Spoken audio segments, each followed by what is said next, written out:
Hey everybody, welcome back to Bones and Brews. Ever had that day we got like tons of different meats you've been making on the smoker, or been making meat all weekend, brisket, chicken, pork, pork belly, whatever it might be. You realize, you know what, I need some side dishes as well, but you just don't have time to make something from scratch. Where here's an idea you can use. Now, I'm here in St. Louis. Locally owned and operated in St. Louis is Panera Bread. They make some great mac and cheese. You can get this 2-pack at your Costco store as well. So we're actually just going to use this Panera mac and cheese, put it in a pan, a little bit of seasoning, throw it on the smoker, and then once we pull it off the smoker, I'm going to use these very small crocks, throw a little mac and cheese in each one, and show you how you can use different meats of whatever you might have from leftovers from the smoker and create some great mac and cheese dishes. Let's get started. Okay, so I've got my Weber Smoky Mountain going back here at about 275 degrees right now. So what we're gonna do is I'm just gonna use an aluminum pan. You could use whatever you want. If you want to throw it in a cast iron pan, whatever you're gonna use. I just wanna make it simple, easy to clean up afterwards. So we're gonna take both of these containers. I've already pulled that plastic off the top of these. And we're just gonna empty that mac and cheese in these pans. Second container in there as well. I like this because they just use kind of that mixture of that white cheddar and just the noodles. They use it for this Panera mac and cheese. Really good. Just a thick cheesy mixture. Put this back on there. All right, so we're gonna use, you could use any barbecue seasoning. I'm just gonna put a light dusting here on the top of this before I throw it in the smoker. I'm actually gonna use the Holy Gospel from Meat Church. Once again, you could use any seasoning you want. Just gonna put a little bit across the top. That'll give that mac and cheese a little bit of color as well.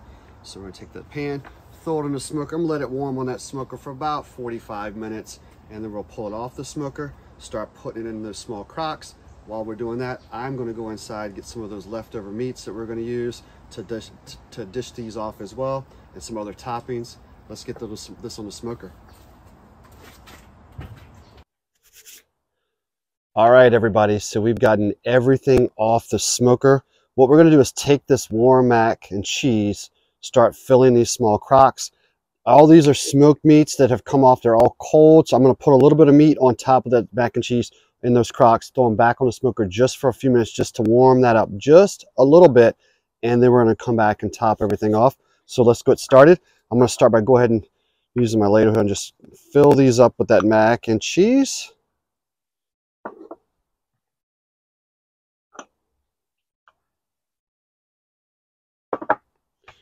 So I'm going to go ahead and fill them all up while I'm filling these up. So if you see in front of me here, I've got some pulled pork, I've got some smoked salmon, I've got some crumbled smoked bacon, and I've got some pulled chicken from where I did a smoked whole chicken breast, or whole chicken.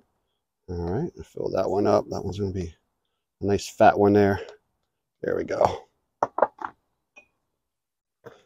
And over on the side here, you can see I got all kinds of sauces and seasonings and some other fun things we're going to use to top these off as well. So I'm going to stop right there, move this pan out of the way,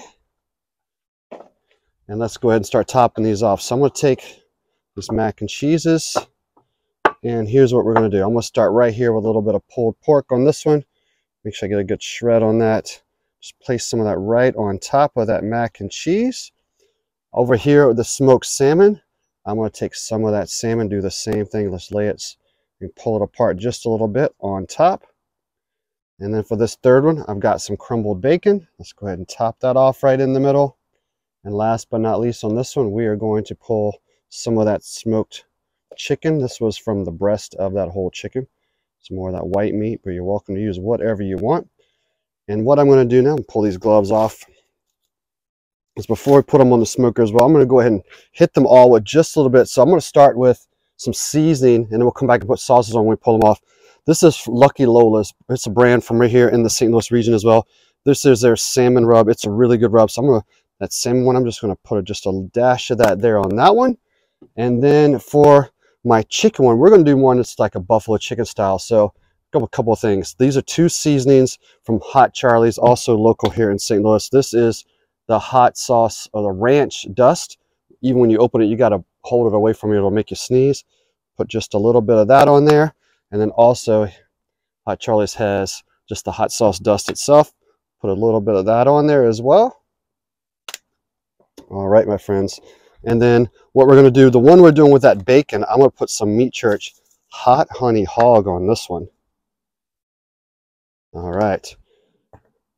So we got everything here ready to roll. I'm not even putting any seasoning on this one yet for the pulled pork. We'll do something different with that when it comes off. So I'm going to take these crocks, put them on the Weber Smoky Mountain, about 5 to 10 minutes, pull them back off, and we'll finish garnishing them off. Let's get these on the smoker. All right, so we have pulled these off the smoker. You can see I actually have a fifth one here. I made another one with chicken. I'm going to show you something else we're going to do with that one as well. But let's start right here with the one with that pulled pork. So for the pulled pork one, we're going to take a little bit of sauce from Blues Hog, their championship blend. You could use any sauce you want. And we're simply just going to drizzle a little bit over the top. That, my friends, you could also hit a little bit more seasoning if you want, but there was lots of seasoning in that pulled pork already for me, so I didn't really need any more on that one.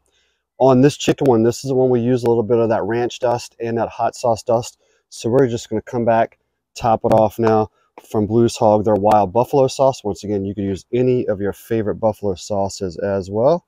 So we'll coat that on there as well.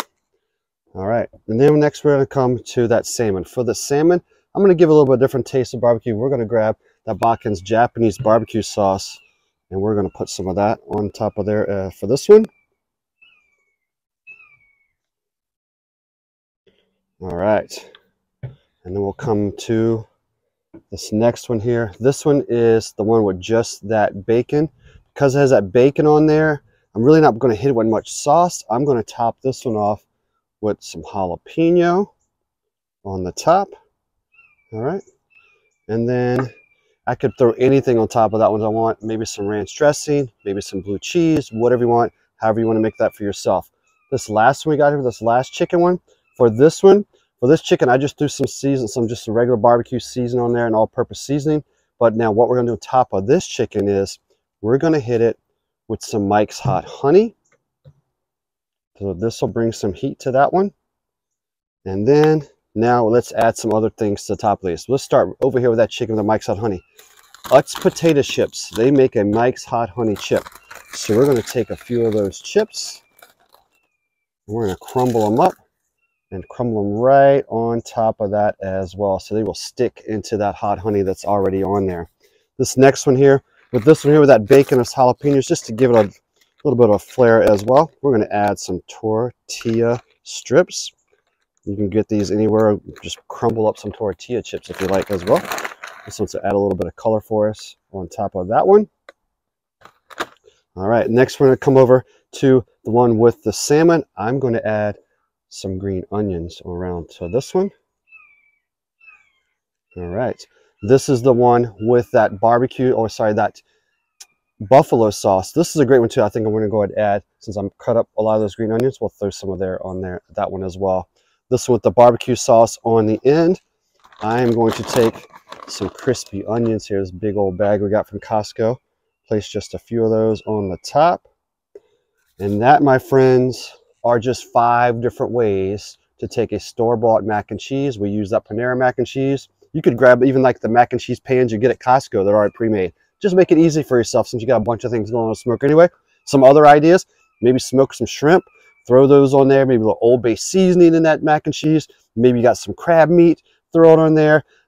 Brisket, anything you're doing on the smoker, you can make it work if you have a little bit of leftovers. And I know sometimes you don't have any leftovers, but if you have any leftovers, use that mac and cheese. And this is a great one too. If you're having people over and you got a couple meats going, they can make little dishes like this for themselves, self-serve, have a little fun with it, grab a cold beverage along the way. Thanks for watching. Hopefully you enjoyed this episode, a little creativity with that Panera mac and cheese. Like any of our episodes, make sure you subscribe, like what we're doing. We'll see you guys again on Bones and Brews.